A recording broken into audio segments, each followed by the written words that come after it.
You guys don't need to worry about me getting revenge from Diddy. I've got 3 moves that make sure he'll never be able to come after me or my family. First, I personally reached out to the victims' legal teams. The real reason he's not getting out is those buried cases behind the scenes. I provided legal funding for 7 victims who had been silent for years and brought in the top criminal attorneys in the country. Second, I bought up every potential post-release business deal he had lined up. I planned this 2 years in advance, so by the time he got sentenced and still had hope of getting out, every partner had already cut ties with him. Third, I don't just have evidence, I've got backups. This is an entire minefield that's been buried for 20 years. I uncovered every secret from the last 30 years. With testimonies from the victims, we interviewed over a dozen people he tricked, threatened, or violated. You think that's harsh? No, he destroyed other people's lives for decades. I'm just making sure he spends a few extra years in prison for it. I'm not afraid of his people, not afraid of his threats. I know he's still in there fantasizing about a comeback, but the truth is, he's never coming back. Thank you.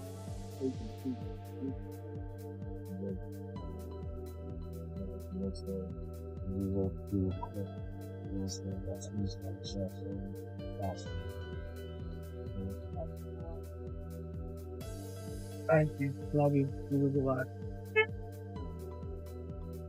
Is this real life? I feel crazy. The world is spinning around me. What's happening? You have 4 eyes. I have 2 fingers. Ah! For years, the industry treated it as background noise, clips laughed off, moments ignored, and questions never followed up.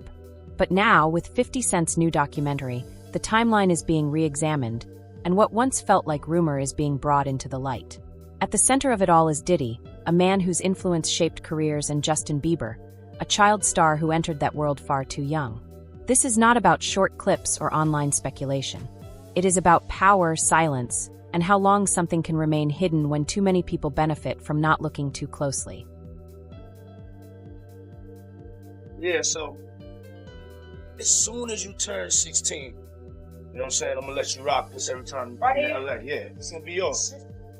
So every time you come to LA, it's a little dusty, but you know, go get the front shot of this. Man. Add that out. Minute. Woo. Okay. Okay. All right, so I'm gonna be driving this next year. Yeah, when you get 16, you come down, you gotta, you know, wear your seat. I mean, I'm 15. You could ride in the passenger seat. I got my permit. Not yet. No. All right, No, 16. You're not 16. ready. Let's slow down. Let's slow down, Justin. Okay. Let's slow down. Okay. One step at a time. But yeah, the keys is yours when you get 16. You're good to go. I'm good to go. Yeah. All right. And then when you get 18, you get the house. You get the mansion. Okay. I get the mansion? Yeah. All right. So where are we off to now? Where would you like to go? I mean, wherever you want to go. Where are we going? So check this out, yo. Justin, you ever seen the movie 48 Hours? Right now, he's having 48 hours with Diddy, him and his boy. They're having the times of their lives, like where we hanging out and what we doing. We can't really disclose, but it's definitely a 15-year-old's dream. I have been given custody of him. He signed to Usher. I'm signed to Usher. I had legal guardianship of Usher when he did his first album. I did Usher's first album. I don't have legal guardianship of him, but for the next 48 hours, he's with me. So and we gonna go full crazy. I'm going crazy. Crazy. I'm taking this out tonight. What you wanna do? What you wanna do over the next 48 hours? 48 hours. Let's go. Let's just go get some girls. Let's go hang out with some girls. A man after my heart. That's what I'm talking about, kid.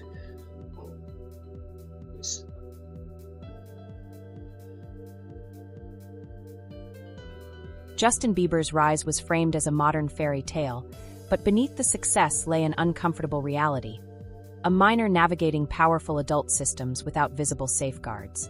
Archival footage and interviews show Bieber placed in environments where access, influence, and fame outweighed age-appropriate boundaries.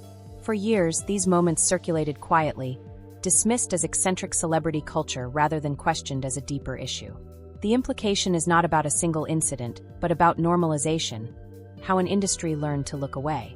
When childhood is exchanged for access, who is responsible for the cost? You understand? You got people in the industry that's been saying for years, this man is having sex with underage.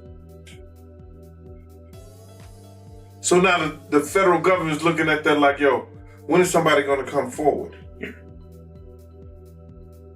We got this information, this alleged information, but nobody's willing to come forward.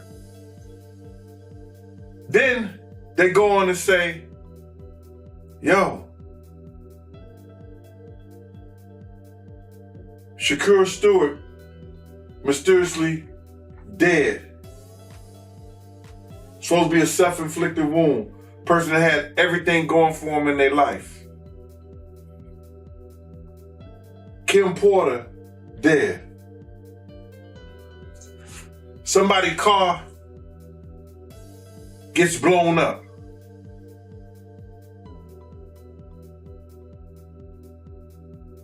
This guy is walking around threatening other actors, people. Somebody got to get involved in it. If it ain't the state, let it be the feds. Somebody got to stop him. He lucky that God given him the opportunity to be stopped while he's alive, then have to go to hell and face that shit. He got a chance to repent now, change his life. You mentioned minors, and a lot of people have been trying to drag Justin Bieber into this situation because there's a lot of suspect looking videos with Diddy and Bieber in it, and they're making a lot of allegations. 50 Cent has long positioned himself as an outsider to Sean Diddy Combs' private world, claiming awareness without involvement. His statements, once dismissed as rivalry, are now resurfacing in a new context shaped by legal scrutiny and cultural reflection. This does not confirm every claim, but it changes how we interpret them. Warnings can exist long before proof becomes public. The uncomfortable truth is this: when criticism comes from an opponent, it is easier to ignore. How many early warnings are lost simply because the messenger is inconvenient? What's up, man? You good? I'm good. How are you? All right, young brother, everything's good? Everything's Selling great. out arenas and everything? Starting to act different, huh? No, you ain't been calling me and hanging out the way we used to hang out. Well, you tried to get in contact with me, through all my, partners and whatnot. Mm-hmm. But you never really got my number, so. Correct. Okay. My number? Yeah. I'm gonna tell you my number. Yeah. It's 555. Yes. Okay. 5555. Okay. 55. You heard that? Yeah. Okay. Well, I'm here to because you've been a big supporter of mine, all jokes aside. This right here is my young brother right here. He's been a big supporter of mine. My album's coming out, and we got the crew going around now. You in New York City, and we got the Dirty Money Crew. And we wanted to make you an official member of the Dirty Money Crew. Are you all right? serious? There you go. That is Justin that Bieber. Is swag. Is it your swag? And then you got to do the swag walk too. Okay. I got to show you the swag walk. You show me the swag walk. And Scooter, Scoot, manager, mogul extraordinaire, you too. I just got much cooler. Yeah, there you go. There you go. Money. Dirty money. Okay, so when we walk down the streets of New York, we hit them like this. So me and you walking, we hanging out, a little later on the night after the Usher concert, You don't get those ladies, right? Yeah, after that, the ladies, we in the street, Times Square, we go, swag. Swag. You see that? You see my hand right there? That's pushing the hate back. There's a lot of hate sometimes. Right, yeah. Swag. Swag. Swag. Try it. So this hand? Yeah, hand. This hand. Push it back like you're pushing the wind back. Swag. Ooh. You got it, son. You got it.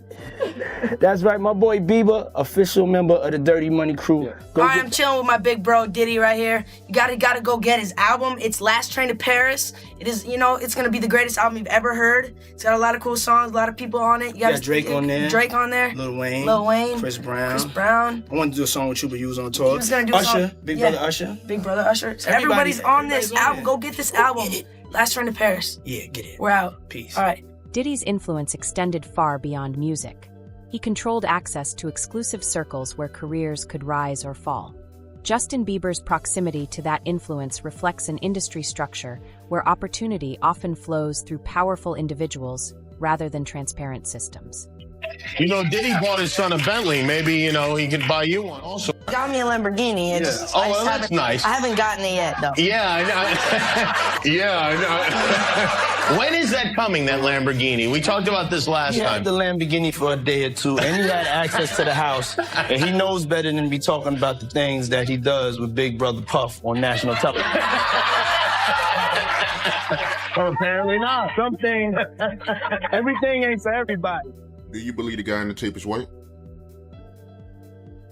If he's bigger than Diddy, and he's not none of the names that I said, probably so.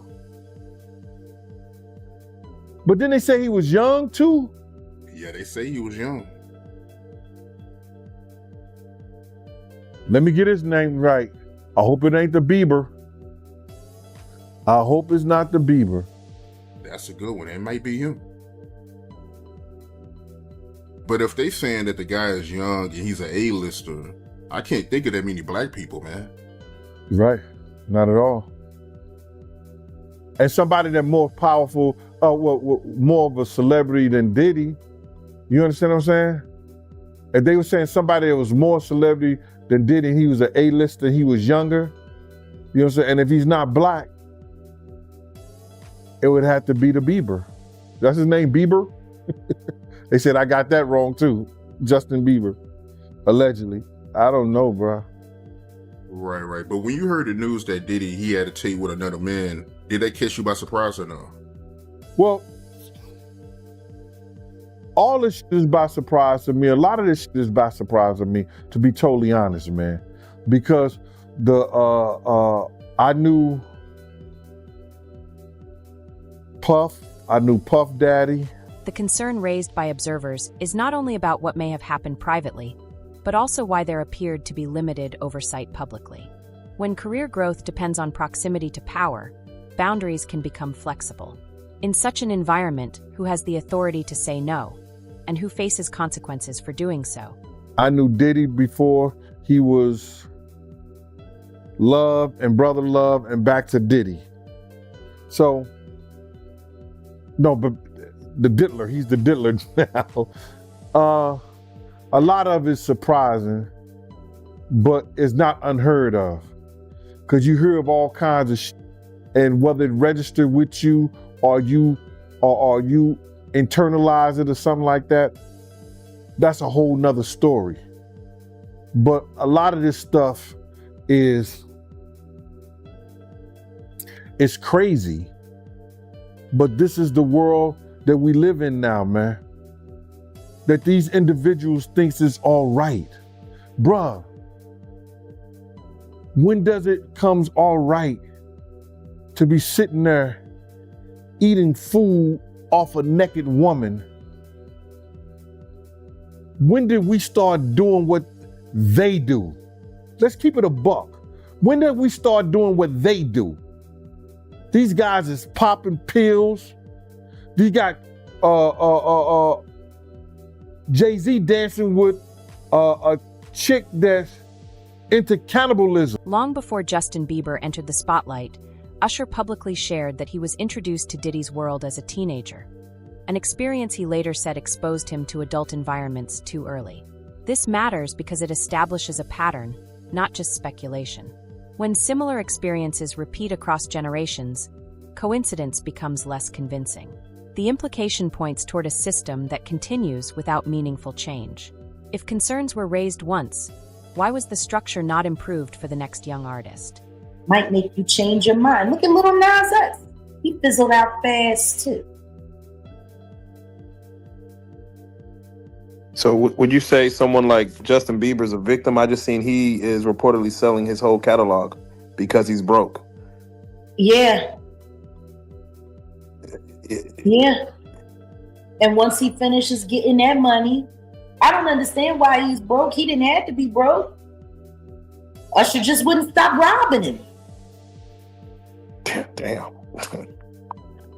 I mean, Usher couldn't keep his hands out of his pocket. It's funny. He got him signed and turned over custody to Diddy. Boy was never the same, and neither was Usher's pockets, because Usher's been living off of Justin Bieber's money. He ain't been living off of his own. Because the truth is, Usher don't really make that kind of money. And I'm really just kind of sick and tired of Usher reigning. Yeah, I'm really kind of disgusted with Usher reigning, who does Greek wrestling nude with men over frosted flakes, allegedly. Like, I'm sick and tired of this guy who everyone knows got the Diddy bumps, who's been sued for passing them on and lost, is still sitting there disgracing women in front of their men who bought the tickets to like that whole scheme. He's causing a lot of divorce courts. But why? He don't even want them. He don't want them women.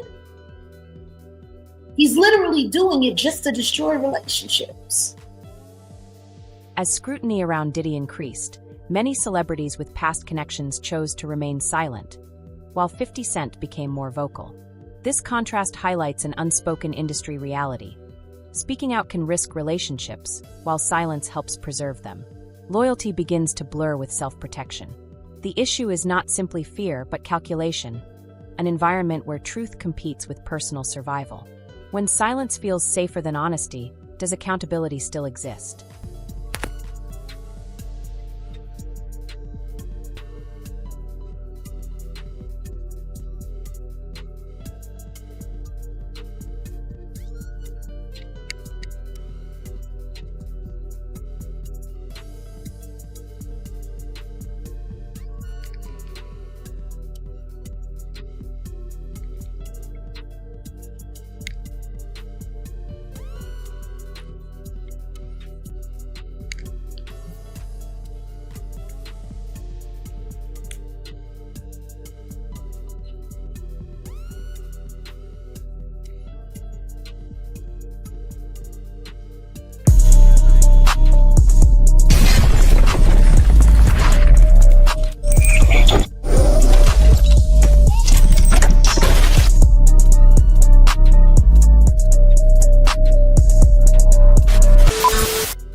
Justin Bieber has never publicly accused Diddy of any criminal wrongdoing.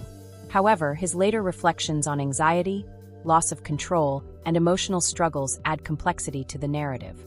He has spoken about feeling overwhelmed at a young age, surrounded by adults with different agendas, and lacking the support needed to protect himself. A witness that just testified against Diddy to the grand jury and had to give up 8 videotapes to the feds that contained celebrities in these freak-offs with Diddy is now listing some of the names that he saw on these tapes. And this man said that he got these tapes from a very close friend of Kim Porter's, and these were Kim Porter's tapes that she was going to use against Diddy. And some of the names that he says are some that we have heard rumored over the years. He said he saw Justin Bieber on this tape and he appeared to be underage during this time. He also saw Usher on these tapes, and Usher definitely appeared to be underage. And this one gave me the chills because we've heard that Usher is the one that sent Justin Bieber to Diddy. Courtney Burgess sat down with the Too Strong channel here on YouTube and started naming some of the celebrities that he saw on these tapes. Were kids involved in these parties that you can verify from looking at the tapes?